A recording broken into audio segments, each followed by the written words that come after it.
Hi hello friends, welcome back to our channel. ఎలా ఉన్నారు అందరూ? నేను బాగున్నాను, మీరు కూడా బాగున్నారు అనుకుంటున్నాను. 2 రోజులుగా అయితే వర్షం అయితే అస్సలు విడవట్లేదు. ఫుల్గా వర్షాలు పడుతున్నాయి. మీ సైడ్ కూడా వర్షాలు పడుతున్నాయా? కామెంట్ చేయండి. చల్లటి వాతావరణం అయితే ఉంది. అందులో వేడివేడిగా ఏదైనా తినాలనిపిస్తుంది.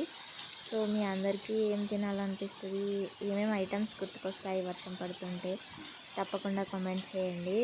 సో వర్షం అయితే పడుతుంది కదా అని చెప్పేసి మేమైతే మా ఇంట్లో డిఫరెంట్గా ఏం కాదు, రొటీన్గానే అందరూ ఇంట్లో ఏం ప్రిపేర్ చేసుకుంటారో మేము కూడా అదే ప్రిపేర్ చేసుకుందామని చెప్పేసి మిర్చి బజ్జీ చేసుకుందామని చెప్పేసి పిండి అయితే కలిపేసుకున్నాము.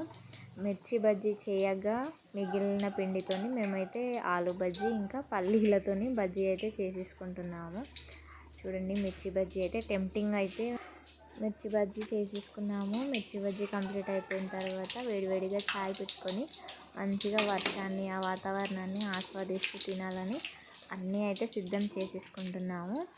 ఈ వర్షం టైంకి మీ ఇంట్లో మీరేం చేస్తున్నారో తప్పకుండా కామెంట్ చేయండి. అండ్ మన ఛానల్ని ఫస్ట్ టైం కనుక ఎవరైనా విజిట్ చేస్తున్నట్లయితే తప్పకుండా వీడియోని అయితే లైక్ చేయండి, ఛానల్ని సబ్స్క్రైబ్ చేయడం అసలు మర్చిపోవద్దు. అండ్ మరిన్ని మంచి మంచి వీడియోస్తో మేము ముందుకు వచ్చేస్తాము. అండ్ లాస్ట్లో అయితే మిర్చి బజ్జీ కాకుండా వర్షంలో ఇష్టంగా తినే ఫుడ్ ఐటమ్స్ ఏమేమి ఉంటాయో కూడా తప్పకుండా కామెంట్ చేయండి. And bye.